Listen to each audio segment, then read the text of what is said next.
Let's get started. Okay. Hi, guys. Hello. Welcome to the pilot episode of the C Word Chronicles podcast. Yes. I'm your host, Olivia. Am I the host too? Yeah. I feel like you can't be a co-host like you're, or I guess that's exactly what a co-host is. Yeah, but it sounds like secondary, but go ahead. I'm secondary in nature. Okay. I'm your co-host, secondary, Ribu Thomas, and I am excited to be here today. Okay. So yeah, the C Word podcast, Olivia and Ribu, and somebody in this room has the C word. I have the C word. Yeah. But what is the C word? The C word. So, okay, let's get into it. So the C word is Cute. Stands for so many things. One being, the big one, cancer. Okay. Which is... That could be one of the C words. Is what my husband has. We're jumping straight into it. We're just going into it. But also, we wanted it to stand for a couple, because we're a couple. We've been married for how long? We've been married 3 years. How long? No, we haven't. We've been married 4 years. No, that's more than 4 years. We've been married 4 and a couple months. Yeah. Okay. How long have we been dating for? Or how long have we been dating, then got married? I don't know. We got married. Shoot. I don't know. See? You should keep long tracking time. This stuff. 2015.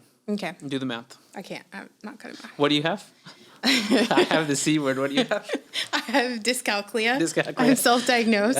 Dyscalculia has a worse prognosis. Dyscalculia is self-diagnosed where you can't do simple math. It's the fear of numbers. Pretty much. Okay, anyway, so the C Word Chronicles is connection, cancer, couple, and CEO, yes. Which we're going to get into everything in a little bit. But since this is the first episode and we're dropping this bomb on everybody that, you have cancer. Yes. We're going to get into everything and why we kind of wanted to start the C Word Chronicles. So, before we get started, let's do a little bit more about us, and then we'll get into why we wanted to start it. So we're married. We have a little nugget, Julian. Julian Oscar Thomas. He is 10 months. Mm-hmm. Teething like nothing before. Started, what did you yesterday? He started cruising a little bit. Yes. Baby PT, can you explain cruising a little bit? Pulling to stand. That's one of the C's. Cruising. He's like the light of our lives, and we're obsessed with him. And he's just so funny and so cute. And he can do no wrong, but he's teething. And he's waking up at night because he's like uncomfortable, and it's getting a bit much. So we need to get that together. He's getting his like other canine in, and then his big front tooth. Poor guy. So yes, we have a baby with Julian. We live in San Antonio, Texas. And yeah, we're, like I said, married. We're both physical therapists. Yes, that's what we went to school for. That's where we met. I'm the baby PT, so I specialize in baby development, and I don't really treat in person anymore. I do everything on social media, so follow me, the baby PT, Dr. Olivia. Or no, the baby. The baby PT. Tips and tricks for your little ones for development, product recs, lifestyle stuff. It's more than that now, though. But yeah, I think with this diagnosis and like with this big life-changing event, it has prompted us, or for me, I had a hard time posting baby content when like we got this big bomb. It was just really hard to post like, here's the top 3 baby toys for your baby. And then the time too to do it. Yeah, and then I had no time. So we just have had no time. So let's get into why we wanted to start the C Word Chronicles, and then we'll do like our first segment. So we're just kind of getting into everything. So obviously the first reason we wanted to start the C Word Chronicles is because we wanted to like document everything. Yes, because it's very rare. Well, cancer is not very rare, but the type of cancer I have is pretty rare. Yeah, and I think to our circumstance too, like we're both young considering for cancer. We're in our 30s and healthy generally. So, it was one of those unique type things. Yeah. And it is fairly new too. Like today's been 4 weeks. Since what? Since surgery, and then about 5 weeks since diagnosis.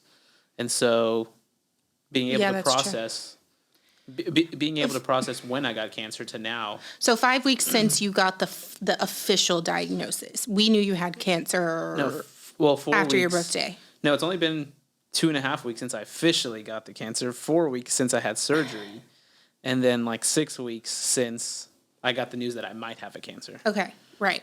So we'll get into all of that. Yeah. But so we just wanted to document everything. Obviously, the C word is like this kind of like a taboo thing, at least in some cultures. I think you kind of like don't talk about cancer a lot, and there's a morbid, rightfully so, kind of connotation to everything surrounding cancer.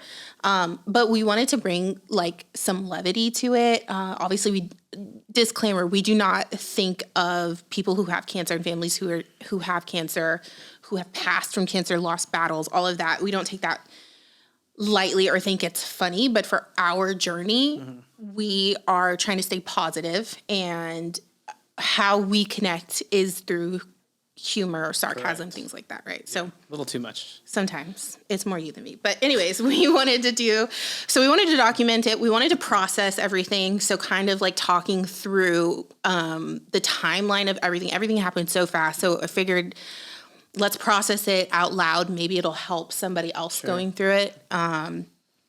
Obviously, like the other reason we wanted to start was to help people who are going through similar. And we've looked up things online too, even I guess with this cancer, right? Or I guess even with there's a lot we're going to get into, but even with the graves or cancer, there's not a lot out there. In terms of like help and where you feel like there's focus groups and support groups and things like that, but where you can have a conversation, I think just talking about everything from more the medical background to how we're feeling as a couple to how I'm feeling as a spouse, the wife, you're feeling, while we go through everything else. So, going through life with this is going to be a journey, and we just kind of thought we would document it in the best way we can. Okay, so let's get into our first segment, which is something I want to do every week. I think it's so important to kind of like talk about it, and I think it's a good way to just like regroup every podcast we do. So let's do our peak and pits of the week. Do you want to go first? Yes, I'll go first. Okay. So I have. Oh wait. So what the peak and pit is? We have to explain what that is. So the peak of the week is something that's like your win, something we really want to like highlight. You did really great, or something like awesome happened to you, right? But then the pit is something that sucked. In the pits. You're in the pits. So I think it's important to kind of isolate the peak, isolate the pit, talk it through, and then move forward. So go ahead. I'll go first? Yeah. Okay. Go ahead. So I have 2 peaks, which I'm calling twin peaks. Oh, Jesus. Been thinking about that one Because you have past 24 two. hours. You're only supposed to have one peak, have but twin peaks, I will okay. allow you to have multiple 2. peaks. My first peak is starting to work out. Now, Okay. it's not that I didn't work out before. It's that I couldn't work out after Right. surgery, and I didn't know how to start to work out. So there's this thing called True Fusion that opened up by our house, and it is a pretty cool spot. You walk in, everybody's young, probably younger than me. Everyone's wearing sports bras and Like hip and hot. and high-waisted pants.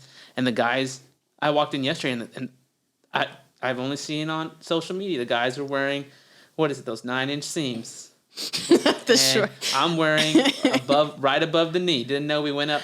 So that's high, or that's short. And there was multiple. It's probably not 9-inch, probably like a good 7-inch. Yeah. Dick be hanging out of those pants. Dude. And so The shorter the better, as the Gen Z kind of does. as the Gen Z say, God, I feel old, the but we're shorter not the old. better. Right. But so I saw it and I was like, can I pull it off? That's not part of my peak. But the good part was I actually got there to work out, and I started with yoga, and then I did some circuit classes, and so it was good. So it's all classes. It's all classes. It's not And like all an different open classes. gym. And it's like hot classes too. Hot, not hot as in the people. Like but you have to be hot. No, as like in hot the yoga, temperature. hot Pilates. Hot Pilates, hot yoga, hot yoga. Bar or Bari, not sure I how think it's it's just pronounced. bar, like BAR. I've been saying Bari. It's like ballet. It's a little ballet The instructor influence. came up to me and he was like, "Is this your first bar class?" This is my first Bari class. Yeah. I did that. And that's like, just for people who don't know, that's like Yeah. It seems simple, but it's friggin' hard. It's like isolating Yes. tiny muscles, and you do like a lot of pulses at the bar. Yeah. Like that's what it is, the ballet bar. And some of the movements are like, I'm so used to like your normal squat, your normal this. They had one foot on a ball while the other foot was back, and I was supposed to tuck my bottom under my, I don't know. The guy had to help me. Yeah. But yeah, I did that. So that's been like a peak to get back into. It's only been like a couple days so far. But just to actually do something. And you felt like in order to get back to doing, because we have a gym, like a situation gym in our house, but you found that you needed to go somewhere and take classes versus kind of like going back to what you used to do, which was you were so great, like working out in the gym at our house, doing your like, I had a good thing going for morning routine, your walk, which you're still doing, and I think you'll get back to, especially with like the morning routines part or the walks and stuff. But I'm proud of you for that's right for taking the initiative to like book yourself classes. Well, I wasn't. Well, the surgeon said only like don't lift for 2 months. And that's where you were lifting Julian, 2 days post-op? That fool's heavy. He came up to me. I did. But they said don't lift for 2 months, so I did yoga the first day. But then I have been obviously lifting it. I think that was another thing too, is like they offer more like slower paced classes, yoga, and like a lot of like more mellow stuff, so you can kind of ease back into it. That's definitely been worth it. The second peak is, this is going to be the same as you. I'm going to kind of copy one as you. It's the doctor today. Oh God, this it's a twin peak. Call it triple peak, if you will. The more peaks, the better. So this doctor. So we're going to talk more about the cancer situation, but as of today, like we've been rushing to find doctors because it seems like a race against the clock. I guess it's not, but it does feel like that. Yeah. But anyways, we got an oncologist today. Here in San Antonio. Yeah. We've been going to Dallas for all your care. Yeah, exactly. Which they've been great, but we long term now need to find somebody here instead of driving 5 hours to Dallas. It was finding somebody here, but it was also like getting your second opinions, getting your third opinions. But this doctor is an oncologist, so this is the first oncologist I've seen. And usually with this cancer, you see endocrinologists in the beginning. Right. So I saw an oncologist today, and it's not so much that I had an appointment; it's just how nice the guy was. Yeah, we were kind of dreading it because we haven't had the best luck with having fantastic doctors in a sense except the surgeon. We love Dr. Dacu, UT Southwestern. We love Canada. you. Like our whole family loves you. You've done a great job. He has a long name, like middle name. Anyways, I don't know. I was trying to say his whole name in a Canadian accent. I don't remember it. Yeah. Alan Dacu. Okay. I don't know if... Is he Canadian? Yeah, he's Canadian. Oh, okay. Why do you think he's so nice to us? He says sorry to me. I know. The greatest. So nice. But the other doctors, and I don't want to say the names and all of that stuff because I think they're fine doctors. Cool. She's smart. She's cool. She's smart. But the bedside manner, honey, or like the rapport you have with your patient sucks major. Like major.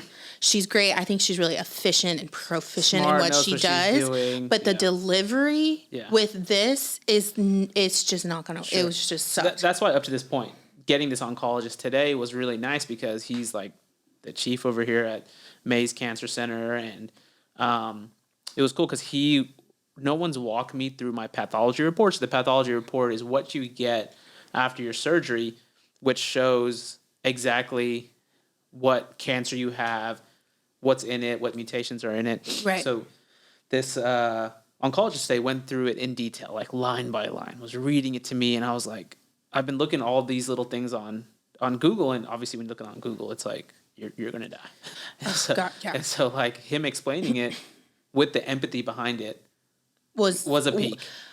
It literally, it was what we needed so bad because if we were going to have another one, like if this appointment was going to be a sucky appointment, we were both going to lose our minds, right? Yes. Like we just needed it more than anything. I think at this point too, I was just like, I'm not even looking forward to this appointment. I just woke up and I was like, we were both like I was going to go with you, obviously, but then Julian stayed up and he was asleep and I didn't want to wake him up to take him to grandma's. So we were both like, should we even keep this appointment? Like, this is going to, we've been jaded, if you will, by some of the other doctors. Yeah. And so peak. Huge peak. Yeah. Sounds like I'm so excited to meet him. Yeah. I thought he was Indian, Sri Lankan, but like we had that connection, that classic Indian thing. Where are you from? Yeah. Right? He saw your skin, you saw his skin. We had that connection. You said, hi, uncle. Especially when, I didn't say uncle because I couldn't tell how old he was, but I wanted to say uncle. And the moment they ask, when someone like you think is Indian and we're Indian, and the moment, if they ask you, where are you from? You're like, Kerala. Right. You don't say Dallas. You go for it. Because you're from Dallas. You were born and raised here, first generation. But when they ask you, you say, I'm going to go for it. A little bit. And then he was like, I was like, what Indian places do you like here? And he was like, biryani. But I was like, that's a good one. Like, we freaking love biryani.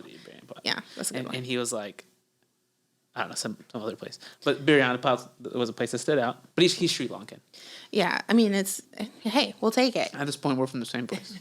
Yeah, you're Sri Lankan, I'm Sri Lankan. We'll take it. Yeah. Okay, well, I'm so glad that was like a huge peak. Like, I think maybe other people will connect with like the amount of weight that these doctors can like make or break. Sure. Your day, your week, your friggin' life, like, and even like it's so major. It's not even so much me. It's like the thing even when going into this appointment today, it's calling you and telling you what the appointment's like, and hearing the disappointment on your end from how bad the appointment went on, or how bad I felt coming out of the appointment. The last one you had, which was telehealth in Dallas with the endocrinologist, and this was.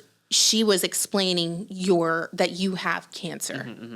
And there was absolutely, let me reiterate, like, okay, imagine you're 32 years old and we're going to get into it, I promise. Like, you have this one thing and then it turns out, because they did a biopsy, to not be that, and it's cancer. Yeah. And you read it from the My Chart thing, like on the phone, you can like access everything and you're like, wait. Shout out My Chart. Yeah. And then she meets up with you and says, yeah, you have cancer. And that's about it. Nothing, like, don't worry, nothing positive, no like high morale. Exactly. And no empathy. And then I have to go and tell my wife and then tell my family. So back to how like you were dreading if this appointment today sucked, you would have to call me and say this sucked. Yeah, exactly. I can only fake it so long. I can only be like, it's okay, babe, like whatever, because then I get mad too. Like I was where's the help? Yeah, on the telehealth appointment last time when it went south and you had to tell me everything, I was like, call that bitch back. Like we need to get on the phone. Like absolutely not. Don't you talk to my husband. Ruben did get herself on the video. His brother has been so helpful. Shout out Ruben and Tina. We love you. And got on the phone with her. He's like, fuck it, I'm gonna go get her cell phone. Yeah, he's like, what's that phone number? he's like, fuck it, I'm gonna get her cell phone. Yeah, Ruben is a doctor, so he can like kind of do that, which we've been so helpful for. Which again, we'll get into. Okay, let's move on. So, I gotta do my pick. Oh, okay, what's your pick? Wait, you doing peaks first? Let me do my peak. Okay, peaky. Okay, so my peak of the week, a twin peak was this one. You had a good appointment. We'd love to see it. But my peak personally was this week I did a campaign like a little bit of a deal with a brand. And it went really, really well. Yep. What's really, really well? The engagement, the conversions, I think have done really well. And brand awareness to that brand that I did this video for went really well. Which is big because you've been doing it for a while. Well, I guess a little while now. Yeah, and then, brand deals and stuff. And you still, when you post, you get a little worried that it's not going to do well. Yeah, it's like something that I need to work on it's just something that I need to work on where I don't devalue myself and my self-worth if something doesn't do well. Yeah. It's like, how can it's the algorithm, it's like people's moods. It could have been like the friggin' like when a post doesn't do good. When it doesn't do well. Yeah. So my peak is that it went really well. It was very organic in nature, how all of this kind of like happened. And now the CEO and the owner want to meet up Yeah. potentially and just kind of like have a chit chat. Yeah. Which I'm so thrilled to. Are I you forgot nervous to too? tell you that, John. Yeah. So super Pretty exciting. So yeah, I was like really excited because when I was shooting the content, I was like, I'm going to do me. I had to kind of say fuck it and not worry about what I think would look cool and like, and just do me. Right. But And even I think even too, it was to add to your own peak was how they said you did good, like how they told you it was something you didn't think about. They were like, "You're so creative," and I don't think you thought you were creative. yeah, because I think, I'm sure I'm not the only one. I'm like my worst critic and I'm so hard on myself, especially creatively, because I am very creative.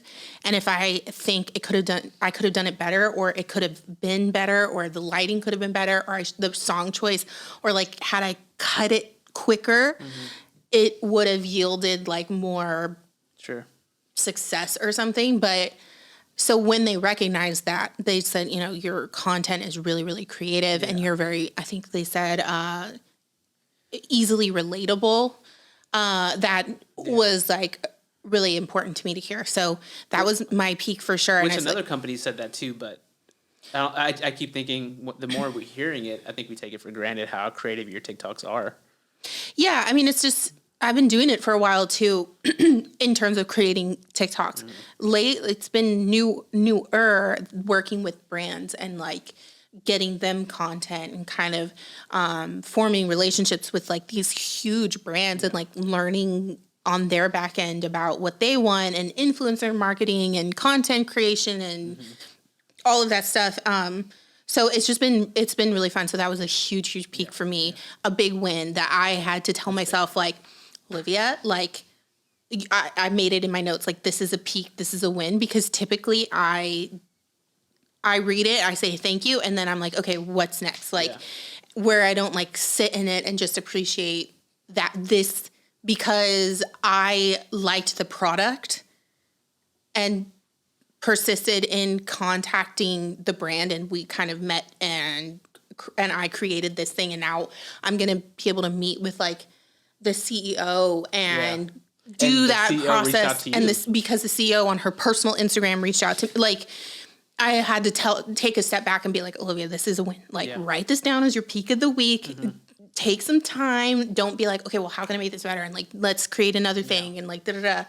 So I'm really working on appreciating and giving myself some grace and credit where it's due, which is sometimes hard, especially now, like with everything going on, it's that too, and hard to not like to give yourself a win. And then when you're starting off with brands too, and you're posting things, and maybe the posts don't do as well as you like, you kind of get into expecting maybe the post is just going to do all right. Yeah. But then when it goes crazy, you're like, oh, shoot. And then they tell you you're creative, and you're like, oh wow, like I didn't think I was creative. I thought it was just a post. Yeah, it's so hard because in my head I'm like, oh, I just like did that. I didn't think it was. And then she reaches out to you. I didn't think it was any big deal. Right. So it's just been cool. It's been a cool journey. I'm really excited for this year, like with what is coming up and stuff. But yeah, that was a huge peak. Okay, what is your pit? My pit, obviously I can have a lot of pits because of the cancer too, but I'm going to go with the Dallas Cowboys this week. And the reason I'm going with that is because it feels worse than having cancer. The Cowboys do. And I feel like it's worse because, so the whole season I had no hope. And I had no hope because every year for 30 years, 32 years, you have all this hope going into the year. And they always, there's some sort of different narrative. I don't know how they do it. They're like, it's a new quarterback, or it's this, it's that. This year. And the thread is they always just don't perform. Well, listen, let's not throw gas on the fire. Okay, go ahead. But yes, it's always some sort of hope. So going into this year, didn't have much hope. They played, they lost their first game, played horrible, but hey, somehow ended up 12-4. Haven't got out of the first round of the playoffs in years. And so they're going to this divisional round, and you're like, oh my God, like I'm not having hope, but then you have hope. And the game's going, you're like, defense is playing great. My God. I remember you were like, hype. When was it, Sunday? This Sunday, and I haven't had that level of anxiety. And I was thinking, I wasn't even this anxious before surgery, not this anxious before getting my pathology report. Why am I more anxious now? Because it's and the boys. I was sitting there, and it was like 9-9 at one point, and I was like, oh, we got this. Yeah. I was like, Brock you Purdy. had so much hope. So much hope. all the hope I didn't have for the whole year came back in like an hour. And wouldn't you know it, Dak Prescott, there was 2 interceptions. He should have had 5, probably. Sure. There was another pick that got dropped, another one that bounced This is not away. a sports reporting It's about podcast. to turn into it. But this is how bad it was. And then, wouldn't you know, we lost. Wouldn't you know? It just like flopped. Like, wouldn't you know, but you know. Okay, what's the kicker's name? Let's talk about this really quick. Maher. Freaking Mayer Maher. You know what's crazy about Maher is no one cares about kickers, but the casual NFL fan, like my wife, knows about the kicker. Okay, Like she knows her name. I just want to say my husband with cancer could have made a field goal before that. Yeah. Let me Our just son say, can't even walk it. He could probably Julian could have made at least one. Like, come on now. Yeah. And that's the craziest part. Like we do this whole thing this whole year, and this man misses all these kicks, and then Dak throws these picks, and it's like you watched all. I literally watched every single game. You did. We were there. Oh, trust shout out to Red Zone. 7 hours of football. Every Sunday. Okay, I cannot be the only wife who. I need a little break with the Red Zone. No. It's 7 hours. I made money. It was because I did DraftKings. It's because but like sponsor us DraftKings. Oh God, that'd be cool. But like, it's just a lot. It's like 65 games going at one time. It's a lot for the cash. And cash is short for casual. That's what you are. Yeah, it's just a lot. But this Sunday when you were watching this, the hope you had, bless your heart. Like it's like when you hope, you're just like. This sounds bad. I'm gonna correlate to cancer because that's the only thing that's going on. It's just like when you hope, man. I hope this cancer is gonna get resolved. But a little part of me was like, I hope the Cowboys win. Yeah. And it's like when they don't, it's a bummer. And you just sit there after the game, and everyone goes to their press conference like, it's my fault. It's my fault. I threw those 2 picks. Yeah. And you're sitting there like, no shit. No shit. It is. Damn right. You threw those 2 picks. You're making $46 million next year. So do you think that kicker who you could have done better because you have cancer and could have kicked better is going to come back next year, or is he just like banned from the NFL in general? Like how can you continue? I don't know. Look, when it comes to Cowboys, I don't know. I know it's the worst relationship you've had in your life. Like America's team. Yeah. What are you supposed to do? Toxic. Yeah. So definitely a pit, and it's been a pit for 32 years. Yeah. Yeah, that's a big pit. We haven't won. Yeah. Anyways, I can go on for hours. I know. Okay. My pit has been the opposite of your peak, the first one where you found like a really good workout routine, and mine, I just haven't. I have not been consistent with working out. And not to give myself excuses, but I think it's because this is last week was the first week we had been home for a consistent week without having to drive anywhere, without having appointments, without having to like book an Airbnb somewhere. Yeah. So my tendency, I think, is, okay, I'm back home. Let's like get back to it with like working out and routine with Julian and filming and shooting and meeting and stuff. But it was so freaking hard for me to do that. It was, you weren't feeling well too. Yeah. And I was here's my other pit is cedar fever in San Antonio, Texas. The freaking cedar pollen. Is that everywhere? Killed me. I think I never had it in Dallas, but. I think it's just in Texas in general, but in San Antonio, it's like really bad. Is there more cedar trees? I don't know. Where we live, we are surrounded by look that up for us. literal cedar trees. Anyway, so yeah, I haven't been consistent with working out, so that's got to change. Just generally for health wise, my walks and working out and lifting and things. Julian's getting freaking heavy. Like I got to be able to lift his ass. Yeah, even though I've been working out, you've been lifting to put him in the car. Yeah, like I haven't helped in 4 weeks. Yeah, so that's just been my pit, but I'm trying not to be like hard on myself. Yeah. And just kind of stay positive and get back to it. But I would love to get back into like a workout routine. But I think a little part of me is I'm afraid once I get into like I get it going that a bomb is going to drop in terms of maybe we need to go to. So we're trying to get into MD Anderson in Houston. So, you know, I think a part of me is just like I can't start anything or commit until but this, you know, we've talked about it before. True Fusion's been good at that though. Like you just got it. You just have it for whenever you need to go. Yeah, for sure. I know he's been trying to convince me to do True Fusion, but I just like not sponsored either. I just want to like I don't know. I just want to ease back into it and just like slow it down. I don't know. So we're going to have to figure that out. You got it. I know. We'll get there soon. Okay. All right, so that's our peek and pick segment. Let's get into like the meat and potatoes of everything. So in this episode, we're going to fill you in on everything from like more so a timeline. And then in the next episodes, we'll get into like more specific, the deets, if you will. So let's go through the process of getting diagnosed, like from getting diagnosed with a disease, not cancer. Yeah. I think this is crazy because like some of this stuff looking like hindsight being 2020 seems like, God, you're an idiot, Ribu. Like, why didn't you think this sooner? Oh, for sure. But I think like it started in December of 2021 when we went home to Dallas. So all my family's in Dallas. Mm-hmm. Olivia's family's all here in San Antonio. Went back in Dallas, and my parents looked at my neck and they were like, "Hey, it's looking a little bigger there." I was like, "It's just my Adam's apple. I'm just well defined." God damn it, we're so stupid. I was like, just well defined in my neck for some reason. And they're like, "No, it looks a little iffy," but I completely felt fine. Yeah. Like, and so from December all the way to June. So December all the way to June, I was like, they were like, "Hey, it's looking a little bigger," but I felt completely fine. And I remember tracking my weight, and I was working out a lot, and I was like good in shape, and I was like, "Man, I'm just dropping weight like crazy." I was like, I "What are you doing? You're just like sneezing and dropping 5 pounds." And like I would eat shit one day, and the next day it would be the same weight. Yeah. And I'm like, "Hey, I'm doing something right. Like this is okay, but you were also golfing a lot, and yes. our friend was walking the holes while carrying the bag, which I thought like, and so then you were like, "I'm gonna do that too." And so you got into it. I got into it, and I even got a country club membership. I was in a country club. Yes, so that's what we thought the weight loss was from, because you were walking like 9 holes in the summer in Texas, sweating, holding a 50-pound bag. I would do the range. I would walk the course, and I was like, "This just makes sense. Like this just all adds up. That's why I'm losing weight." And so come July, it's like we need a vacation. Yeah. So we go with the family, and we have everything booked for like a month. We're going to Cancun. Julian's what, like 4 months? Julian's 4 months, 4 or 5 months. And we're like, we're going to go to Cancun. And so we decide we're all going to, my family's in Dallas, remember? So we were like, let's connect with them in Dallas on a connection flight. And we'll just all fly to Dallas together since Julian's with us. No, fly to Cancun together. Yeah, sorry, fly to Cancun together. Cancun. Like the Indian part of me. Shout out Kerala. But fly to Cancun together out of Dallas. So we fly from San Antonio to Dallas to Cancun.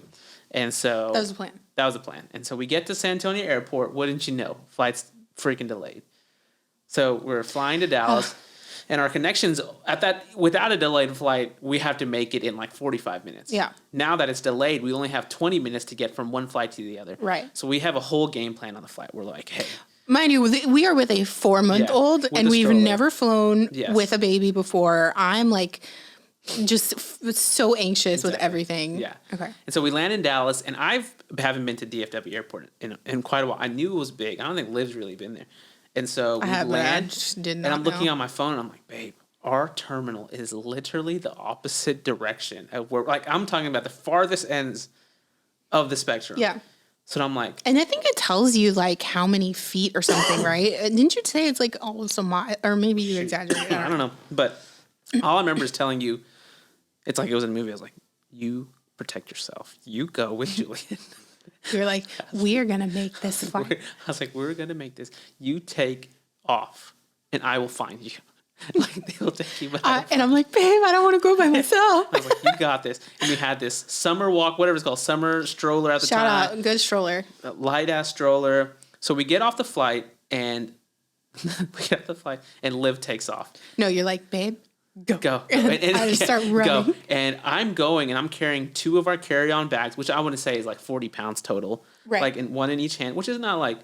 I've been carrying, like, listen, up to this point, I've been carrying a freaking golf bag around the course. I was like, this ain't nothing. I'm going to carry a 40-pound bag. Right. Obviously, I'll need a break. So you just take off. I'm talking about, my baby she's a runner, she's a me. track star. Like, Usain Bolt in the 40. And pushing Julian. With a backpack and, like, I think with a friggin' carry-on, too. Yeah. With a rolling carry-on. No, I had the carry-on. You had a backpack on. Okay, right. It's not over-exaggerating. I was trying to be... And you took off, and I'm like, in my head, I'm like, obviously it'd probably be a little bit behind, but I wouldn't be that behind. I am what feels like I couldn't even keep up. My pants are falling as I'm coming. Like, my pants fit to perfectly fine on the way Right. to the airport. As I'm running, my pants are falling. I'm out of breath. I'm about to faint, and you're just taking off. And I'm like, what the heck? Like, I've never been this You winded. just couldn't keep up. And so we finally make it to the terminal, and we're like, we finally make it to the terminal. And I'm like, you know, a little sweaty. Yeah. I'm like panting, but I'm recovering Yeah. from my little Exactly. run. And I'm like, it's like I ran like 10 miles. A marathon. Yeah. And I get angry, and I'm not the type to get angry, but I'm like all of a sudden like completely pissed because whoever the flight attendant, wherever the front gate, On flight number. I just went off on you, and I'm sorry, but She wouldn't let us in. We were literally 1 minute late, and she's like, which is I understand protocol, and she's like, we can't let you behind these doors, and I'm like, listen, our whole family's there, we have no help. So I start coming up with all this. Yeah. We have no we help. didn't use the cancer excuse yet. Yeah, well, I didn't know. I know. And I was like, I have no help. You know, she's a single mother. Can you let us Okay. college? Like all these We were things. trying so hard, and she just was not about it. Even my brother and my family who was on the flight went up to the pilot, and they were like, hey, can we please let him in? Like, and they were like, yeah, sure. And we're like, hey, the pilot said we can go on the airplane. And she was like not about it. She's like, no. She's like, do you want me to call security on you? Yeah, and she got a little I was like, attitude. call security. Yeah, because you were irate. I was going You off. were. I was out of breath going off. I was like, babe, like it's okay, you know, whatever, like let's go, blah blah. Yeah. And you just Couldn't let it go. you could not let it go. You were friggin' like panting, sweating, running a marathon. So that's when I was like, okay. And then we finally got on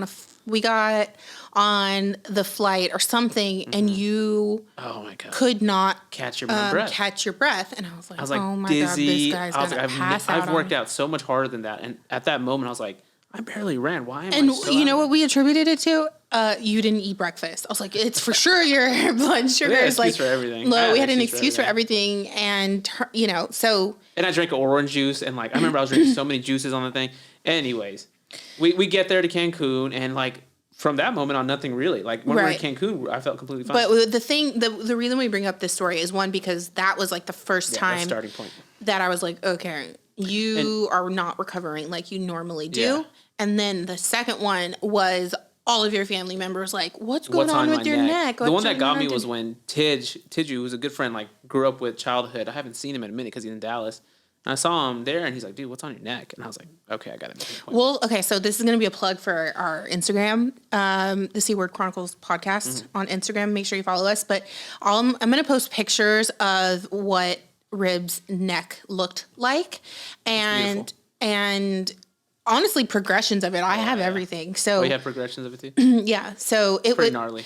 It looked like a really, really inflamed Adam's apple. Well, not at the end of it. No. This was in July when we still thought it was this thing. Adam's apple. Anyways, okay, so we Okay. get off the flight. You know, we get off the flight. We made it to Cancun. It's what, 5 days Yeah. we're there. Family's noticing it, and like throughout, I'm like, okay, you know, when I get back, I'll make an appointment. No big deal. Little do you know, when we get back, this is where the healthcare insurance system beats my ass. Where I'm like calling, my health insurance is not like, there's not a lot of providers on there. Mm-hmm. And so I'm looking like who providers are, and I'm like asking my brother for help. We're calling all of them, and it's like, actually no, backtrack. The day we got back from Cancun, I just went to get a lab test. Right. Oh yeah. Blood drawn, a whole workup. This moment is the first time I received any bad news. Yeah. And it was a good indicator of how I would feel for the next months. year and probably continuing, right? Mm-hmm. I woke up in the morning on a Saturday morning, and I was like, oh, I got, you know, my lab results back. No big deal. Mm-hmm. I looked through it, and it looks normal, and all of a sudden, these thyroid values are all red. Yeah. And I'm like, Which is not, red is not good. Red means abnormal. red seems And it was like a friggin'. It wasn't like red. It wasn't like 0.1 It was over. like a poor student's math homework where it was like friggin' F everywhere, and it was just red everywhere. It's like, boy, something's wrong here. Yeah. Like I'm talking about like a million points over. Yeah. It was scary. Whatever you call it. And so I was like, shoot. And this was the first time I woke you up, and I was like, I've woke you up so many times. It's always when you're sleeping. Yeah, it's always when I'm sleeping. I woke you up so many times and was like, my values are off. Something's wrong here. Mm-hmm. And so from that moment, I called Ruben. We're all kind of like panicking. We look, and this is on a weekday, and luckily, you know, we try to call all these doctors that are on my insurance plan in network. Dude, this is the crazy part. You can't find a doctor for like months. This is July, and no one's booking until 2023. Yeah. And at the time, we're like, well, I got to get in. Something's going on here. Yeah. And so we finally found one for September 2023. 2022. 2022, my bad. And mind you, we're in July 2022. Yeah. So I'm like, I got to wait like, 3-4 months, however long that is, 2 months to get an appointment. And so we find this on, luckily we find this cash-based doctor. Yeah. Who is all virtual. And so Ruben and Tina, I roll. If you know, you know. Oh, like you know about the doctor. Yeah. And so we, that was the first step. Got my, virtual visit August 1st. And she's looking at me. She's like, let me see your neck. She looks at it, she's like, it's Graves' disease. Yeah. And my brother's a doctor. He kind of knows some stuff. So he's asking all these questions like, wouldn't we need this test? Wouldn't we need this test? She's like, no, it's Graves' disease. Let's just get some more lab values, checking T4, T3. T4, T3, TSH are all thyroid. Let's take a moment to get like nerdy science really quick on Graves' disease, because we've been mentioning Graves' disease, and people are probably like, what the hell is Graves' disease? So he was diagnosed with Graves' disease, which is a disorder of the thyroid. Yes. And it puts you in hyperthyroidism. Versus hypothyroidism. Yeah. So with the hyperthyroidism, it's producing too much thyroid hormones. Exactly. And it's basically a metabolic disorder, and it's putting your body's, your body thinks it is in this like very heightened state of like metabolism. Yes. So with that comes Graves' disease, which is like all the symptoms you were having, basically like crazy weight loss, a little bit of like some, what is it called? Irritability, hair loss. Yeah, like every high heart rate. Your heart rate was like, which explains a lot in the airport why you were like almost keeling over dying, like super high heart rate. So your body just thinks it's in this like really heightened state, as opposed to hypothyroidism or Hashimoto's disease. Is where it's the opposite. So it's just very slow. It's easier to gain weight, or you can't lose weight easily. You're cold. Just kind of, is that a good explanation? Yeah, it's pretty good. It's an immune system disorder. So your immune system attacks itself and just produces too much thyroid hormone. Yeah. And these, like you said, these thyroid hormones, anxiety, fine tremors, heat insensitivity. Like I'm already a sweater, but I was sweating like crazy. Oh, you were sweating so bad, like at night. Enlargement of the thyroid. So my neck, we were like, it's a goiter. Which is coincides a lot with hyperthyroidism or Graves' disease. Exactly. You develop like this very inflamed thyroid. Rapid or regular heartbeat. Yeah. And so like my heart rate, which I never checked, for some reason, I used to wear my Apple Watch all the time. For some reason, I just stopped wearing it for like a while. When I started putting it back on, it was like resting heart rate was like 99, 98. Like literally just sitting there, when usually my resting heart rate's like 55. 50s, yeah. And then when you did any amount of exertion, it would just go up to where eventually the big concern was we got to keep your heart rate down. Yeah. So that doctor prescribed beta blah. No. So a little backtrack. So we get to this virtual doctor, and she looks at my neck. She's like, Graves' disease. And she's like, that's the goiter. That's why your neck's big. We're like, okay, we kind of got a solution. Right. And we get on atenolol, which is a beta blocker, which helps reduce my heart rate. Yeah. Because that was the main thing. And that was scary too. I was like, great, he's going to like die of some like heart attack type thing. Because it was a very, very high. And you were feeling very, very bad. Oh man. You were feeling so sick. Like at Cancun, I probably weighed 197, I remember, looking before I left. The 2 weeks after, like, I went down to 180. Yeah, you just like I went everything. And in like January 2022, I was 220. Yeah, so 220 to 180 in a span of 7 months. Yeah, and you have the picture of that. I do. Yeah, you looked very sick. Yeah, you just. I thought I looked good. I mean, like you definitely lost the weight, but then like your eyes were like sunken. You lost a ton of muscle. You were just like very weak. I went from like doing all these things to not being able to even do a push up. Right. So that's because at the time we thought you were diagnosed with Graves' disease, and your heart rate was really, really like out of whack. Yeah. So she puts me on some medication. Yeah. Methimazole, which I've been calling methimazole. Holy moly! And we just call him I've been taking meth. Taking that meth. Or methimazole, holy moly. Yeah. That's what I've been calling it. So I took it from July all the way to around September. Remember, we had a virtual doctor this whole time who was checking my lab values. Because we couldn't get anywhere. Yeah. And we just The goal with Graves' disease. We were so blessed to be able to like afford that kind of luxury Exactly. of like more of a concierge on what's it called, like telehealth type. So the goal with this Graves' disease was to get my with Graves' disease and with this methimazole was to get my lab values back to normal. Right. And from there, do some non-invasive treatments called radioactive iodine and RFA, seeing my options at that point. Yeah. Anyways, I kept this, the whole time I kept this doctor's appointment in September that, was through my insurance. I was like, I'll just keep it. Why not see another endocrinologist? Yeah. So I go in and I see this endocrinologist. I'm sitting in the waiting room for over an hour. And I'm waiting. This endocrinologist walks in. And I ain't trying to trash anybody, but probably the most unprofessional.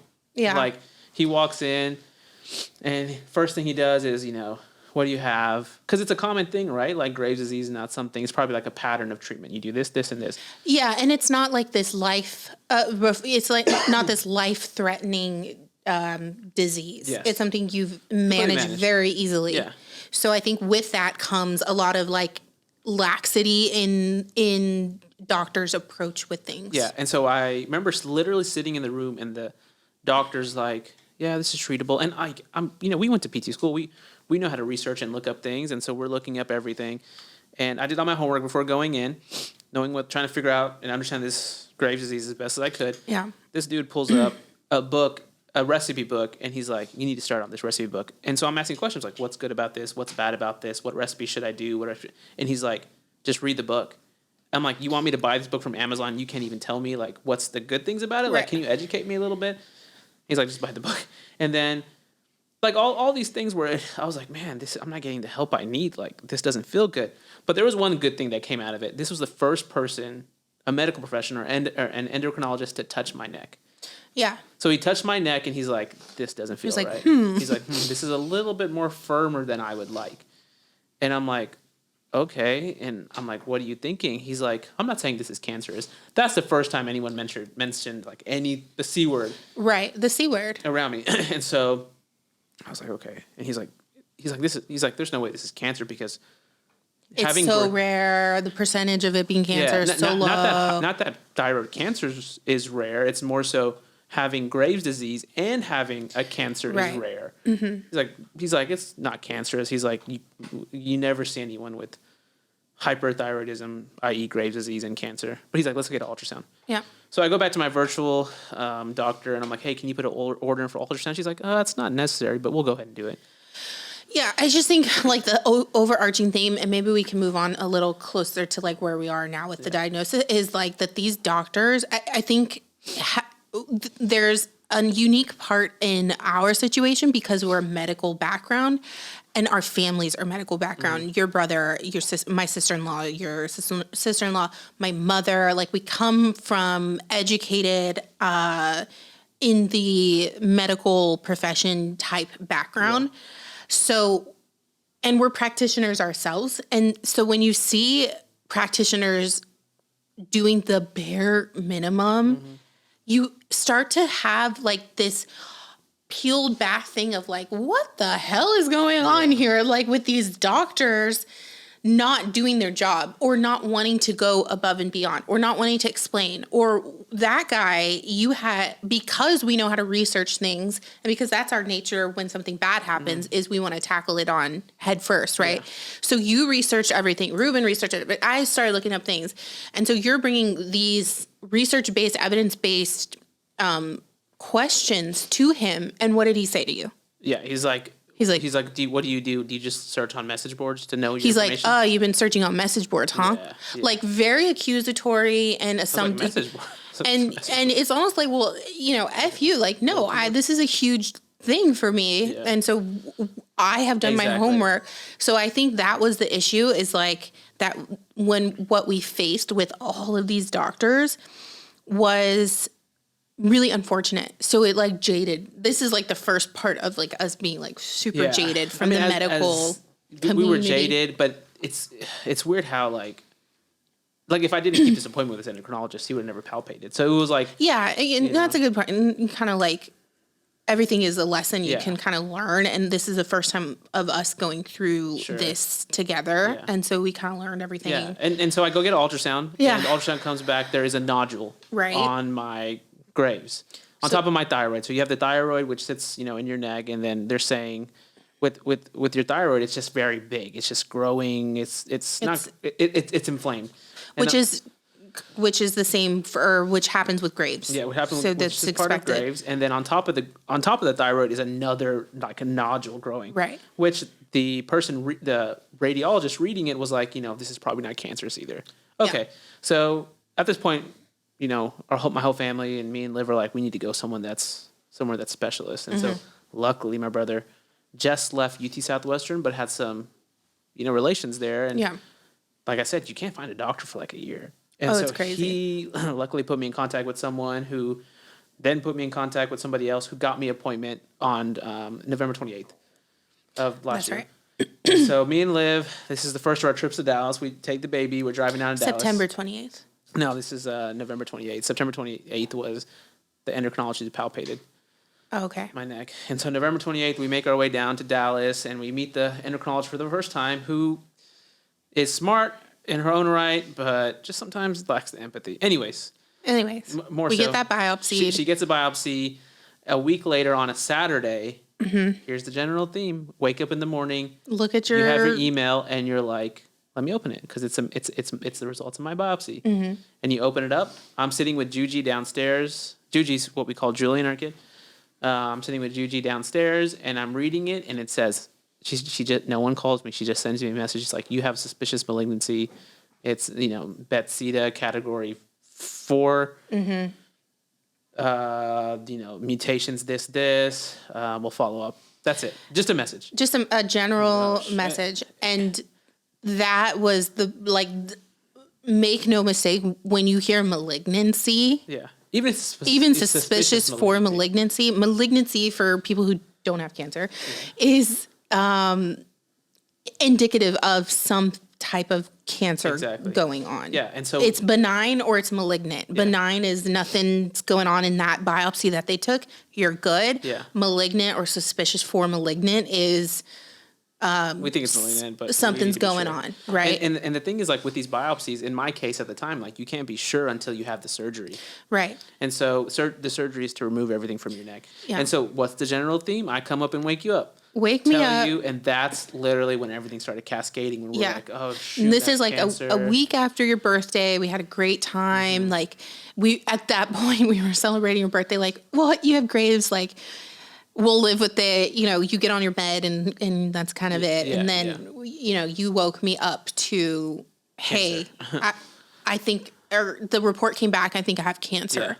Yeah. And I thought I was dreaming still. Yeah. I thought because I could hear you. I was like still asleep. You came in like abruptly, like, babe, like Juji's downstairs, but I think I have cancer. And I was like, what? Like, I was so confused. From having a 5% chance. Yeah. Cause to preface everything, like, because of Rib's age and like health status and everything, and the big thing of its Graves, when they're looking at this nodule, everybody was like, it's not cancer. It's so rare for this to be cancer. Like I highly doubt it's cancer. Yeah. To where we are like, it's probably not cancer. Yeah. So when you build it up, yeah. So because you're holding on to that, right? These professionals saying that and stuff. So we you wake me up and we're like, and that day was the results, just and then you have 21 questions after that. Like awful. You have all the questions in the world, and you're crying, and you're just you're trying to understand where your life is going. Do you have a life? You just had a son. Yeah, we have this on. At the time he was little and needing us obviously, and then and I'm sure we'll go into this later. Like a week before I got so November 28th was the meeting with the endocrinologist to get the first biopsy done. The week before that, I was in Utah for a job interview. Yes. And so that's a whole other story. But like you have these cascading events that are happening. That's part of the CEO of the C word, which we'll talk about later. And so anyways, we get the biopsy, and it's like I have so many questions, and my doctor is like. In the movies, your doctor calls you when you have cancer. It's like, hey, Ribu, you have cancer on the phone. You can talk to him. I got it over my chart on a Saturday where no one's really replying. Right. And when I'm asking questions, it's like the doctor's like, You'll be just fine. And it's kind of like you have no answers. So the week goes on, and we're just like devastated because we have no clue what thyroid cancer means. And so we're trying to find people, and we're trying to find the answers. Right. And my endocrinologist, like I said, she's smart. Thankful that we have her, but no empathy. We set a telehealth meeting, and I specifically remember I had a marketing event at where I work at now, where we're meeting this marketer, and we all go to Longhorn Steakhouse in San Antonio, and I have to rush out in the middle of it because I knew I had a telehealth, so I told them all, I have a telehealth. Yeah. And so everyone's sitting eating inside Longhorn Steakhouse. I go to the car, and I'm sitting in the car and have the telehealth this doctor, and she's like, it can be aggressive. It cannot be aggressive. You have... No, she was like, no, this type of cancer is an aggressive type of cancer. Yeah, and that's right. The bomb where you were like, what I was like, wait, aggressive type? And I was like, do I have time to live? And so this is the thing, like when you get diagnosed with cancer, it's not so much what you say, it's how you say it. So if you lead your conversation with aggressive, that's all you're going to hold on to. That's all I'm going to think of too. And I have like a million questions coming off aggressive. Right. And so also I'm asking like, wait, I'm going to live a long life? I just had a kid. Wait, what are you saying? Like, what do I have to have? I need surgery? You're saying I need surgery? Yeah. I didn't know I need surgery. I thought we can do these other treatments. Right. What, those treatments don't work anymore? Oh, wait, how quickly do I need surgery? I need surgery next couple of weeks. And it's like, it felt for the first time in my life that I was going to die in the next that was year. the first time that we were like, oh shit. Yeah. Like, this is for real. This is not only like cancer, but then it's the afterthought of that, like, oh, how long do you have to live? Yeah, like, it's like, oh my gosh, and then once again, it's okay. I get all this news, so I get off the telehealth. You hear all these crazy, and you're just like numb, and I'm going back into this marketing event where going back into this marketing thing, where you're sitting there and you're like, I don't give two shits what y'all talking about right now. Yeah, it's like I just literally got the worst call I'm literally of my cutting life. into a ribeye steak, and I'm like, I was like, fuck this. Let me just fucking eat this ribeye steak. Yeah, and get the fuck out of here. And then I call you, so that marketing event's over, whatever. I didn't do my best job, and I call you, and once again, it's like, you had to tell me what the heck is going on. Yeah. So I get home, and what's the worst thing you can do when you get home after you hear bad news about a cancer? You Google everything. Yeah. So I'm Googling, and you start reading more about the different types of cancer. You hear anaplastic, poorly differentiated. You hear papillary. And of course, what's the worst one? Anaplastic. And it's like, you have 6 months left to live. Yeah, barely. Like, they're like, you'll be lucky if you get 6 months left. But just a background, on my biopsy, the initial, it said possibly poorly differentiated. Mm-hmm. So you look that up, and it's like, you have 2 years left. Yeah. You have 3 years left to live. And me and you are sitting there, and we're crying, and we call my brother, and he's like, don't Google anything. And we're like, too late. He's like, too late. And then even he calls me 2 hours later, and I can tell he's crying, and he's sad too. He's like, I Googled everything. I know. And he... which totally understandable. You can't not, especially because nobody is communicating with you on the doctor side. And so what do? You're reading all this Google stuff, and you're like, the only person that really knows is your endocrinologist, and that's the only resource I have. So I message her probably an annoying amount of questions, but I have so much. Yeah. And it's probably going into too much detail, but like that, after messaging her 21 questions, the next morning, her nurse calls me, and her nurse is like pissed at me, and the doctor's like pissed at me. So they call me on my way to work at 8 o'clock in the morning. I will never forget this. The nurse calls me, and she's like, hey, the doctor wanted me to let you know. She said to tell you not to worry. She told you that yesterday. Yeah, like scolding you. I'm like, what? I'm like, you called me to tell me the doctor said not to worry about a cancer I have. I just found out I had cancer. So I was like, wait. I was like, are you calling me to tell me not to worry that I have cancer? I was like, you literally just told me I had cancer, and then yesterday said it could be aggressive. Yeah. And I was like, what the heck? Yeah. It's like, why? I think that goes into like this bigger thing of delivery is so important with touchy subjects like this. And friggin' just what you and I, and probably like generally everybody else, just some empathy and like some understanding of like, you're dropping this bomb on a Saturday. You said it was not and not that we were not like being naive in that, not in your lymph, but like all this stuff. The amount of people who are so nonchalant about saying this isn't cancer, like it's so rare. We're the same people saying I have cancer, not to worry. Unlikely for you to not have cancer. Yeah. and then you drop this bomb and it is cancer and you're not there to support in any way was really scary, really disappointing. It was just a scary time. So that with my endocrinologist, the nurse called me and I was like, you tell the doctor, I don't want to hear what she has to say. Yeah. I was like, of course I'm going to worry. I just got diagnosed with cancer. I was telling her, I was like, how would you feel if you just got diagnosed with cancer? And you have all these questions. And she was like, oh, I get it. She's like, let me. And isn't that crazy? Like you had to confront her for her to like get her act together. She's like, let me put you in contact with support groups. Not that that's not helpful, but I'm like, what? Like, okay. Like that's so this whole time we're just fired the hell up. Fired up, tell you what. Ruben is my let's mom and dad so let's go into a little bit of telling loved ones. Yeah. I think what that's that is. hard. So it depends on your loved ones. I mean, my parents obviously there for me for anything, but like, you know, they're from India and for those who know, like it's hard telling your parents because, okay, it just in general, telling your parents in general is already hard. Sure. But then telling your parents, I guess I'll just stop right there. Telling your parents is just hard. It's hard. And it's hard for them because they worry and they can worry about what their life looks like without you and what your life is going to look like without having a kid and how you can take care of anything. So I waited a few days to tell my parents. My brother and everybody knew right away, but it took a few days. And I mean, that's the hardest part, right? Like you're on the phone and you're like, hard. You're on the phone and you're like, because they knew about the graves, right? And they knew that you were getting a biopsy for this. So I'm sure, and everybody, we were like, it's not cancer, blah, blah. And so they were up to date on everything, right? We had to tell them the biopsy came back. And it's like, it's suspicious for malignancy. And no matter what you say, when you say the C word to anybody, C word, man. When you say cancer to anybody, regardless, it could be the best prognosis, it could be the worst prognosis, it's devastating. It is. This person has cancer. And so telling my parents who have lived a long life, have seen people survive, pass away from cancer, devastating. Yeah. Regardless of how good or bad it is. And that's the news.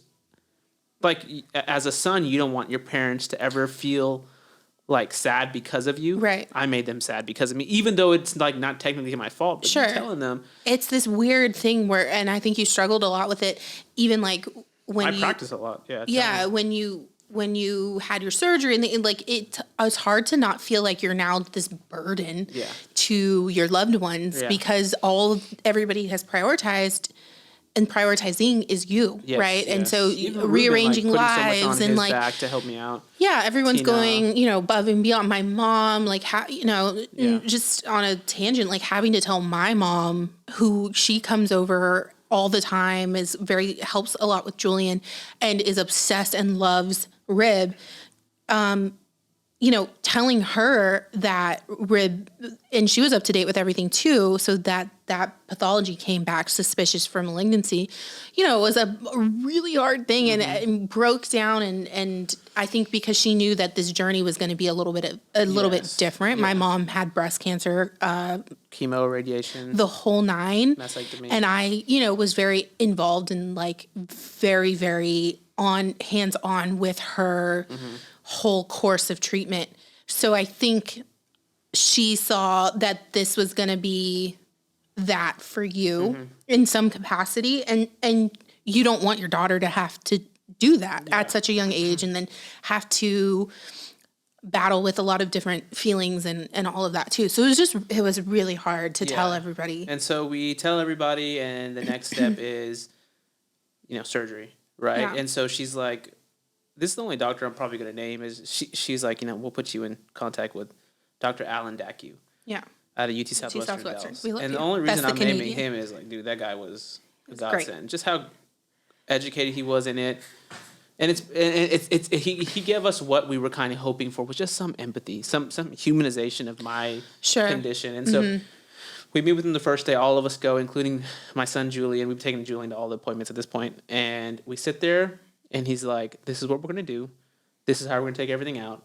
He's done, 10,000 surgeries at that point. Yeah, really high quality. He's like, I'm here for you. Like, he was just the sweet. It's just what we needed compared to the endocrinologist that we had been working with. And for the most part, he's a surgeon too. Like, yeah, surgeons are never like that. I remember Ruben, your brother, and from our experience too, like, not to categorize all surgeons, but there are surgeons that you see and they have what we call like this God complex where they're like, yep, I can fix it. And they have attitude and arrogance and sometimes some of those things, right? I'm not saying all surgeons, but I think we were both kind of expecting that attitude with the surgeon, which was like going to be another thing on top of the endocrinologist. So when we met with Dr. Dacu, it was like this big relief. Like I felt like kind of breathed and relaxed a little bit. And that was like a really great turning point. Yeah. So they had to do a total thyroidectomy. So from November 28th all the way till last week, every week was in Dallas, sometimes multiple times. Yeah. And so our surgery was set up for December 27th with Dr. Dacu. So had to keep taking my medication. It was technically set up 7 days after that, remember? And they bumped you up. Yes, yeah. So because it's cancer, they had to take. Remember, now instead of being a nodule, it's a tumor. So it's a tumor sitting on top of your thyroid, which is really making my neck look huge. Again, I will post pictures on Instagram. And the Chronicle, Stewart like Chronicles podcast, growing like horns. I swear to God. Yeah, like, it looked rowdy. The last 2 weeks of surgery, we're like, what the hell is growing on here now, too? But we were just thinking it had like points and. Like a roadmap. Yeah, it was just fucking speed bumps on that shit. It was just really big and gnarly looking. And anyways, and I had a big beard at the time, so I was like, you can't really see it, but like, if you really looked at it, you could. And so we, we're going through this process, trying to console ourselves, trying to understand how to understand our situation. And we have the surgery on the 27th. And we spend a week in Dallas. We get the surgery. Surgery goes well. They take everything out. They take my tumor out. They take the thyroid out. They take about 20, 30 lymph nodes out. You got to take anything around the area that it's spread to, the cancer. And in between this time, before the surgery, I'm getting CT scans, ultrasounds, blood work, biopsies on just lymph so nodes. much. Yeah. So these are all trips to Dallas. And in between, trying to figure out with my insurance, are they going to pay for this? I probably need to talk about this part too. And it's like, so December 27th is the surgery. And a couple of days before the surgery, the hospital's like, sends me a bill on my chart that's like, this is going to be $30,000. They're like, and just do on day of surgery. Just a heads up, this is $30K. Yeah. Just letting you know. Yeah. And by the way, 50% is due when you first walk in. Right. And I'm like, what? I fucking paid $15,000 just to save my life? Yeah. And not that I couldn't pay for it, but it's like, that's a lot. That's ones at the strip club. Right. Yeah. It's just a huge lump sum. So I call, and up to this point, like every time I had an appointment, I had to call my insurance, call the biller at UT Southwestern. Yeah. And three-way down. And no one remembered the conversation. Such a headache. Like, every week. But I will say, like, if somebody's going to have to do this, it has to be you because you are this is something that I've just been so proud of you for staying on top of everything, where I think if I had that kickback, like that little bit of resistance, I think I would have had to take a beat and like probably broken down. Yeah, but we talked about it a lot too, so you have any strength in those But it was moments. I was just so proud because you kept going. You got the insurance and the biller on a three-way call, and you basically said, you better fucking figure this out. I ain't paying $30K. And let's go. So we got that. Like, yeah. So, but no, this is crazy. This is the part that's crazy. Jesus. A couple days before the surgery. So remember, $30K. Surgery's 27th. I'm gonna keep the surgery. If I gotta pay $15K, I will. Yeah, of course. We're doing this no matter what. I get an email from Springtide. Now, no clue who Springtide is. So when I say Springtide, you're probably wondering who it is. I had no clue who it was at the time. This lady, shout out to her. She deserves me saying her name, Michaela Johnson from Springtide. Shout out Michaela. She messaged me. She's like, "Hey, your insurance is out of network with these people. Would you consider other options?" So I call her. I'm like, this just feels like a phone call. Like it's one of those things in your email. It seems like spam. Yeah. Like whatever. And so I call. I was like, can't be worse than having cancer. If I call someone spam. That's literally what we've been saying. It's like, well, the worst is here, so nothing really. Like, if I eat something bad, I'm like, I already got the cancer. Yeah. Anyway, so I call Michaela and she's like, don't you worry about a thing. She's like, I'm going to get this solved for you. And I'm like, okay. Like, I've been trying. Like, Okay, good luck. Yeah. And so she calls me literally like a couple weeks or a couple days before the surgery. She's like, everything's covered. We just had to make a single contract. And I'm like, oh my gosh. Like, I was like, are you serious? Yeah. And so, like, little things like that, we can go into so much more details about some of the coincidences, but little things like that have happened so much along the way. So anyways, December 27th comes, my surgery's covered.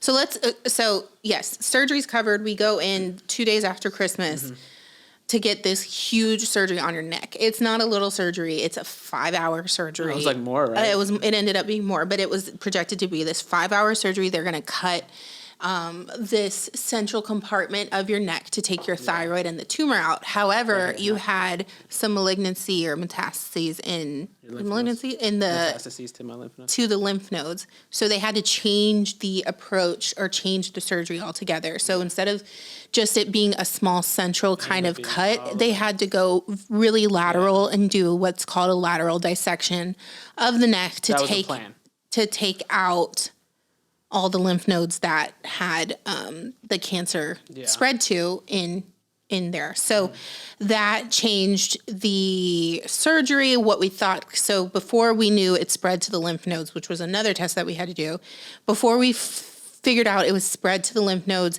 it was going to be a very, I don't want to say simple, but a less complicated surgery where recovery was going to be shorter. You'd be able to like walk out of there, more like of an outpatient style type, way less invasive surgery. So that was just like another kind of bump in the road where we were like, okay, this changed. So now we have the lateral dissection and we're just trying to stay really positive and just saying, okay, obviously we're going to do it. So surgery day comes, that was and the saddest part of surgery was not the surgery itself, not the recovery, was, you get there at 11 a.m. My surgery at 1 Oh, p.m. God, let's talk about that. What time are we at? Yeah. Okay. We're an hour and 11. You walk into the hospital and, you check in and your whole my whole family's there. Okay, wait. Of course. But before we say that, you have had a lot of surgeries. I've had. I have not had any surgery. Yeah, I have ACL, MCL, meniscus on both knees. Yeah. And so you're a little more familiar with like how it goes down when you're dropping somebody off for surgery type thing. Yeah. I was there with my mom's surgery, the mastectomy, the port placement and stuff. It was a little different when it's your husband. Yeah. So we drop him off so and we drop him off and you walk into this back room for your 11 o'clock and you're just hugging your family and they're like, okay, it feels like there's a finality to it, right? Like that's the last time you're going to see them. So they're hugging you hard, they're crying, you're crying, and it's like you walk through this door and the door closes and you don't see them anymore. And you're like, okay. And so you go to this back room, it's 11 o'clock. I'm with, Olivia, and we're sitting there just waiting. People are coming in, anesthesiologists, nurses. Just prepping. And Dr. Dackey comes, and we're like, okay. And they're like, okay, you want to go back? And Liv was like, oh. I was like, oh, right now? Like, all of a sudden, we're like, we're going now? I was going to be like a prep to when they're going to take you away. And so they came in, they're like, you ready to go? And I was like, wait. What? Oh my God. I haven't cried really up to that point. I've cried about my diagnosis and stuff, but like not about the surgery. And when they were like, okay, and they're like, Liv, you can wait out in the waiting room. I kind of lost it. I lost my shit so bad. I just could not want more time with my wife. And as Liv's walking out, they see the ring is on my ring is on my hand. Your silicone ring. And they're like, you got to take your ring off and give it back to your wife. I was like, oh my God. Yeah. I was like, and of course, as like the support spouse, right? You're trying not to break down in front of the person who's going to have their neck cut open. But girl, give me an Oscar right now because I held that shit together. I'm about to cry now too, just thinking about that moment. Because it's like, I'm giving the ring up and it's like, literally in the movies, he's like, here you go with with this like silicone ring that somebody said you can keep on. It's silicone. But the minute I don't know, somebody important was like, you got to take it off. And everyone's mood changed when they saw me crying too. Like all the people around me. Because I think, again, everybody in the medical field is like on autopilot. Some people, like I could tell some of the nurses, just like the prep nurses, maybe didn't read into exactly what's going on. They're just prepping you for surgery. And like the people who were... Indian auntie too. Yeah, shout out. At first she was like, okay, let's go back. And when I started crying, she's like, Monet, she was like, it's okay. Like, so again, I think everybody is just on autopilot sometimes, and they don't realize, like, this is huge for us. Like, we've never done this. I have my 10-month-old, or at the time, my 9-month-old is with my mom at a freaking Airbnb. And my mom, my mom's probably just waiting too. Like, our whole life has completely flipped upside down. Yeah. So that was like the big point of when we were both like, fuck. Yeah. So they wheel you back. I go to the waiting room I have to go find your family, your brother, Tina, and your parents. And I lost it. Yeah. Before I went to see them, in some random stairwell, I just lost my shit. Like, I was like, oh, okay. And then some nurse, I don't know who you were, she came up to me and was like, in the stairwell? I didn't know this. Yeah, she was like, you okay, mama? I was like, I'm not, like, no, my husband's going in, he has cancer, like, they're gonna open his neck, what if, blah, blah, blah. I just completely broke down, and she was like, it's gonna be okay, he's in good hands. Just something so generic, but, like, her touch, I just, like, felt so much better. Yeah.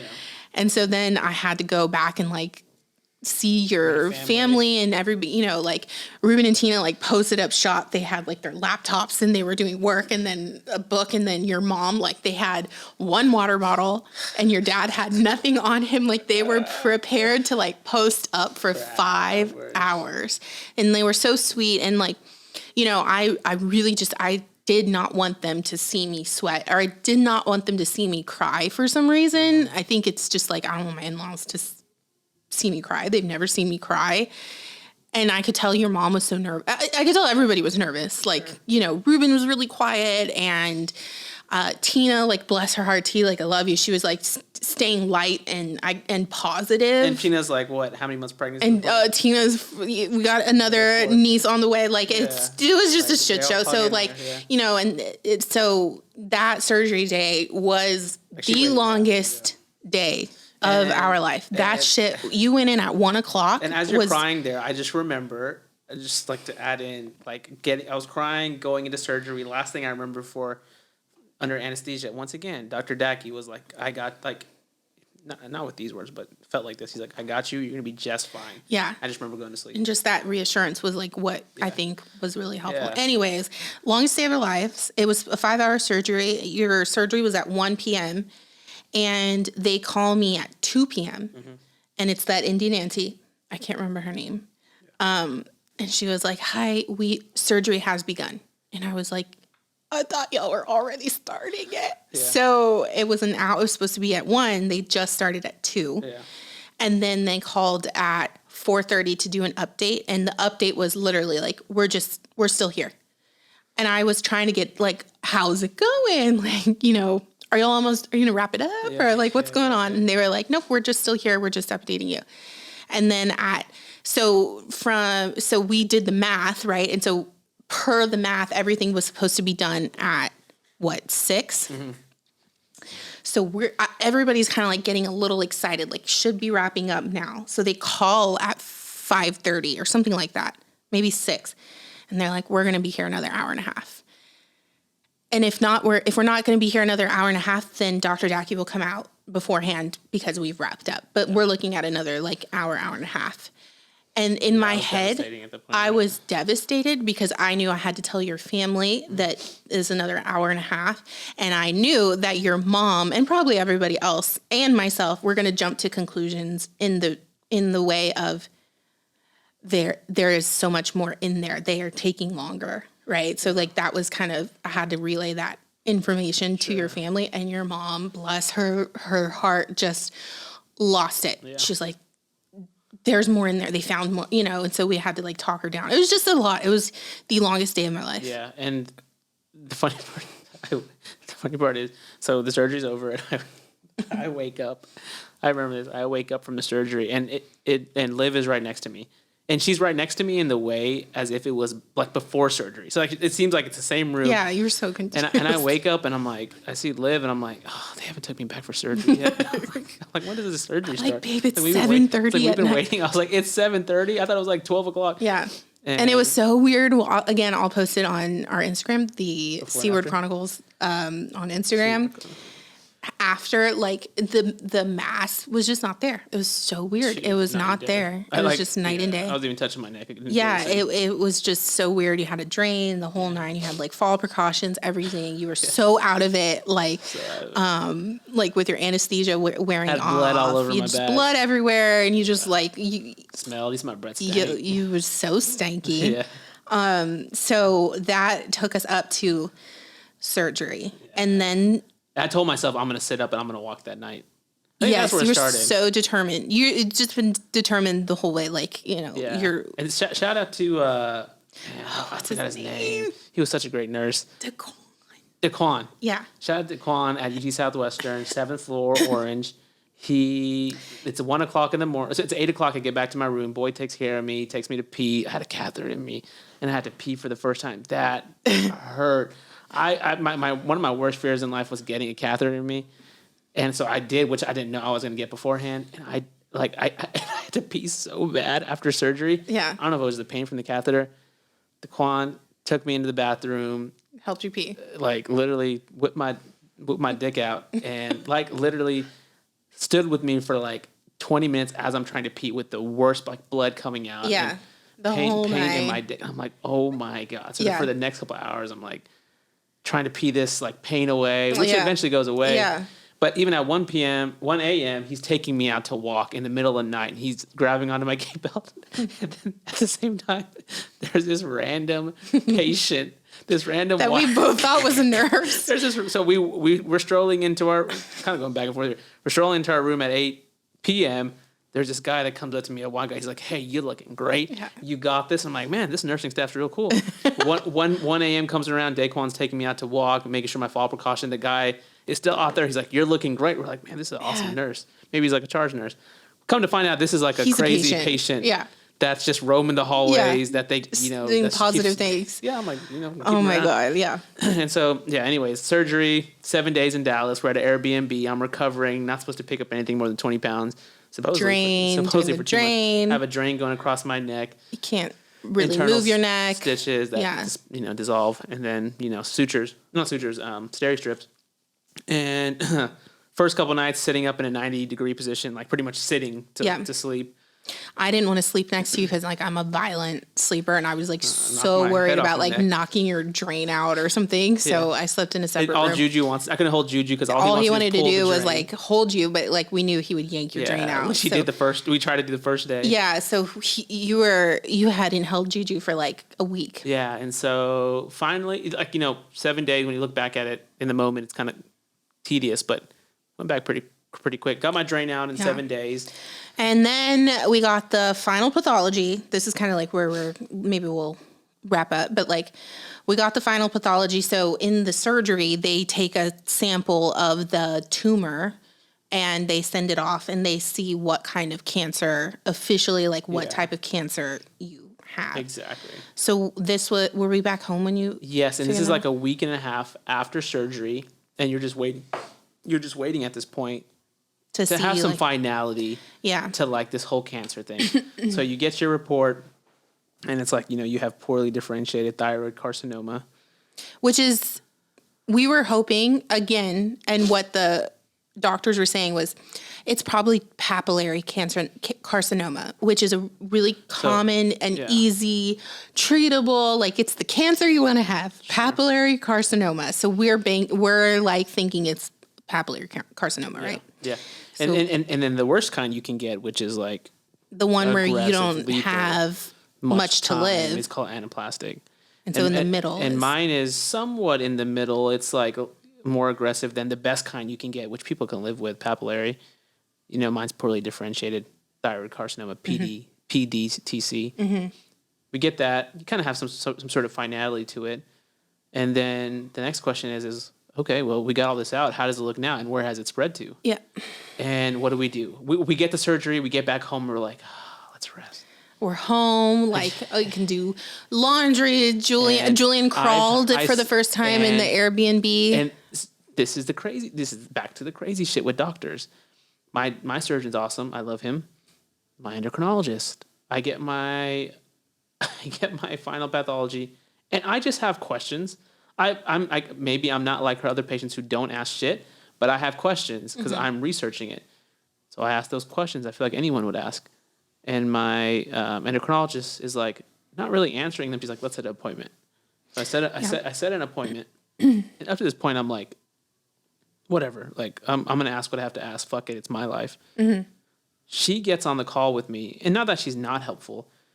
And she's like, you can live a long life. You're going to be just fine. And then she makes this one statement, which kind of ruins the whole conversation.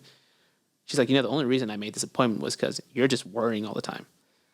And you're just worrying about everything. And at this point, I was like, in my head, I was like, fuck it. I've had it up to this point with you fucking telling me I'm worrying. You lost it. On the phone, I was like, who the fuck are you telling me I'm worrying? I have cancer. Of course I'm going to worry. Yeah. I don't know anything about this. Yeah. And because you don't answer it, we have Googled. Exactly. And that shit said, I'm going to die tomorrow. You got to quit saying I'm worried. Yeah. I was like, no, course. she was like, well, I only took this appointment because my nurse, Rachel, said that you're worrying again. Like some psych person who can't. cancer? Yeah. It was just, it was so inappropriate. And it just really again, dampened this whole thing. Because it's like, because when you look up poorly differentiated thyroid carcinoma, it's not good. It's not good. It's not. It's like you have a 69% chance in 5 years. So this is right after I get it, and we're all like, oh my God, like, is this really what? Is this like a movie? Is this really what's going to happen in the next 5 years? So that's like last week and a half ago, right? And I've been trying to get into the support group for a minute, and my brother, once again, shout out to him, he reaches out to this lady, Julie, who started this support group for patients with this kind of cancer. And so I guess not last Saturday before last. Today's what? January 24th. And so I, joined the support group, and it's a Zoom call, and there's 6 people on there. Probably the biggest blessing to be on the support group, because you see people who've had the same exact diagnosis for 15 years, for 5 years, and someone who's had it for a year. Yeah. And you hear all their stories. Right. And they're all alive. And if you saw them on the Zoom, you wouldn't think they have cancer, which is a good thing, because they don't look like it. And each one has different journeys. Some of them you're like questioning, like, man, like, I wonder why he went that route with his diagnosis. Right. Some of them have had multiple surgeries on their spine and things like that. Yeah. Some of them are stable. Yeah. Right. And so, dude, probably the biggest blessing, because, the best advice they told me was to get into MD Anderson Houston as soon as possible, which I've been working on. Right. So hopefully soon. So that's just a couple weeks ago. So I get final pathology, have that support group, and then back to my peak today was. Yeah, but we forgot that they. Oh, when I drove to Dallas? No, that because you got diagnosed with this particular poorly differentiated carcinoma, your endocrinologist immediately ordered imaging on your lungs. Yeah. And that's so now. And so we get back from surgery. We're back home for a week. I have the telehealth with my doctor, who tells me not to worry. In that, she's like, you need to get an ultrasound and another CT in Dallas immediately. Yeah. And this is like on a Monday, and she's like, I'm like, okay. So I call right then. They're like, we can get you on that same Thursday. So me and Liv were like, we got to make another trip to Dallas. Yeah. So we do a one day trip, and we get the results pretty much that next morning, which shows spread all over my lungs. It's all in your lungs. And at this point, I'm like, it's bad news. Don't get me wrong. I'm not going to sit there and act like it's bad news. But I'm like, at this point, I'm like. Well, I think at this point, it's like you can, and I always say this, like, you can only be sad for so long. Yeah. It's like exhausting to be so sad and devastated. Yeah. And plus, it's not my personality. Yeah. Either. And Rib has been so, I would say it's like not even positive, but like very just, strong with everything. So I kind of took that into how I'm going to react to, like, I can't be over here like moping and devastated. So when they said it's poorly differentiated carcinoma, and that protocol is let's check out your lungs. When they said that was really devastating, because I'm like, it's in your lungs. Yeah, because we were like, at this point, all right, it's in your lungs. If they wanted that quickly to order that, then is going to be in your lungs. And so we found out it's in my lungs, and the next day is when I had that support group. Right. And in that support group, I found out everyone in that support group had it in their lungs. Yeah, it's very. I wouldn't say it's common. I don't want to say anything wrong medically either. But like, it is known for this type of cancer to. That's the aggressive part. Is it spreads or metastasizes rather quickly.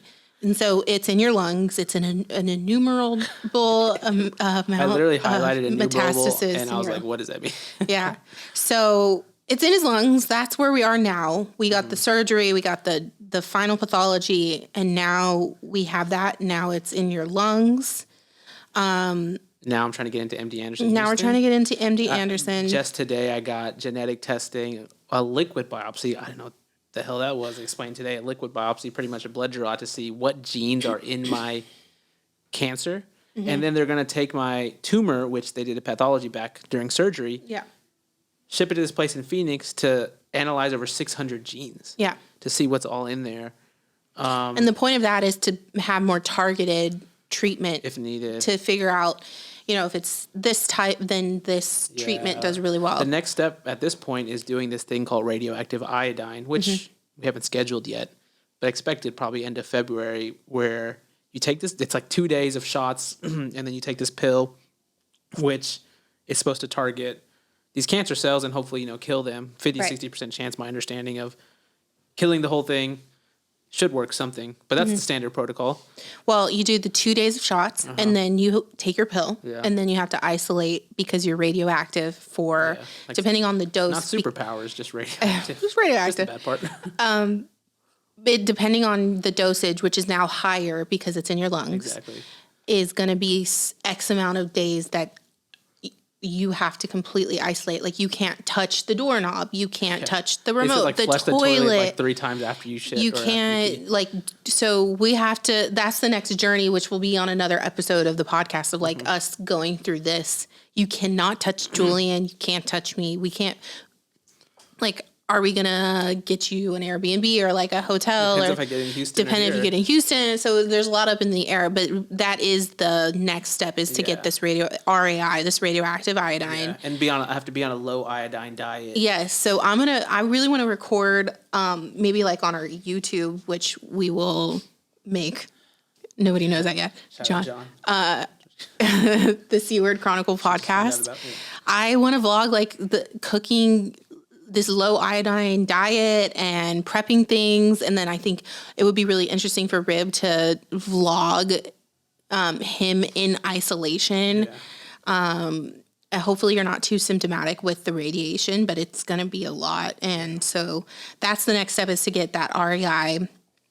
And then from there, depending if it works or not, then we kind of go into more chemo type stuff. But I don't think it's actual chemo. It's actual chemo, with my mom, who was very traditional surgery, chemo, radiation, where she lost her hair and she felt like shit for a long time. Luckily, I don't think it's that type of chemo. It's just a little bit different. But that's where we're at. That's the journey that we're about to go on. It's our 5th journey within this segment. And this is just the cancer we're talking about. We're not talking about your baby PT crazy things that have happened along the way. No, I mean this is thing that's going on. Yeah, so that's the C word is obviously what is cancer, but we have so many other C words going on within our lives, us as a couple. If you don't think cancer has changed our relationship,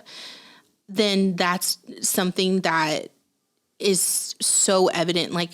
Our relationship, being husband and wife and being parents, has changed completely. Yeah, and even you having to fit the role of supporter or caretaker. Yeah, and having really hard facing conversations in my head of the worst things happening with each other, and then with each other, and then with families and work, people you work with, and all of that stuff. So I think that's why we wanted to start this podcast, was to just chronicle or just document our journey of this.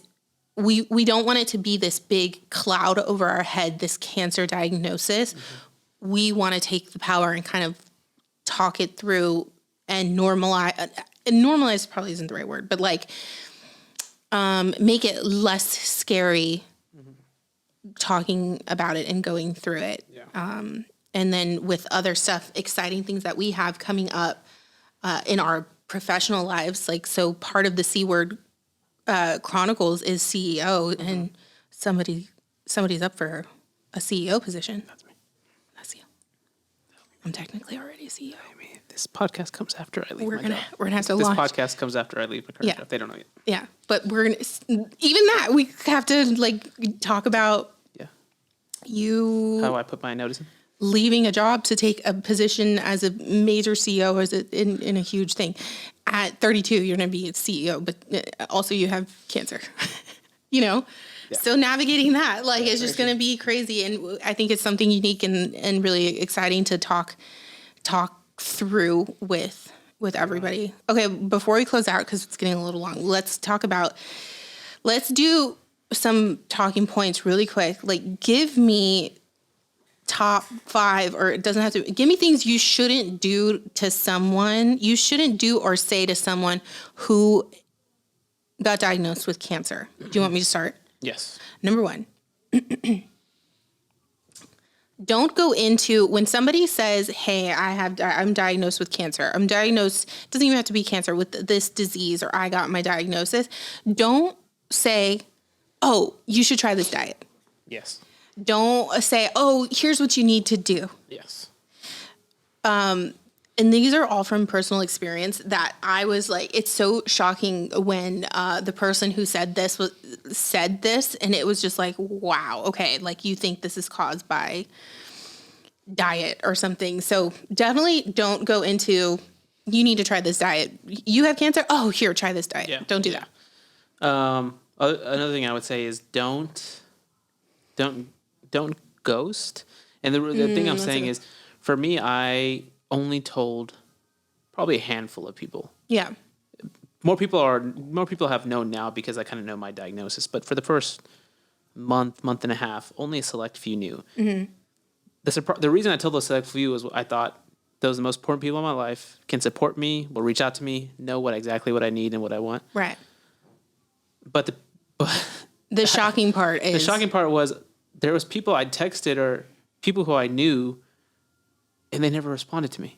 Like, I told them, I was like, I'm going through cancer treatment. you told them the C word, that you have the C word, they ghosted. I have cancer So don't do treatment. that. And they were like, one person was like, how do you know you have cancer? I'm like, what? Is that the question? You're Yeah. And so I think a lot of it is like, cancer. people process things in different ways, 100%, right? And so they never texted me back. And when they have texted me back, it's like I text them what's going on and they don't reply. Yeah, it's super interesting, and it makes you really think like, man, are they because I think what you initially think is they just don't care. Yeah. I cannot believe that they just don't care. I think it's a processing thing. I think it's like they don't want to, so when you told people that you had cancer, what I took for granted is how impactful a generic praying for you, man, text, praying for you, you'll get through this, you're going to beat it.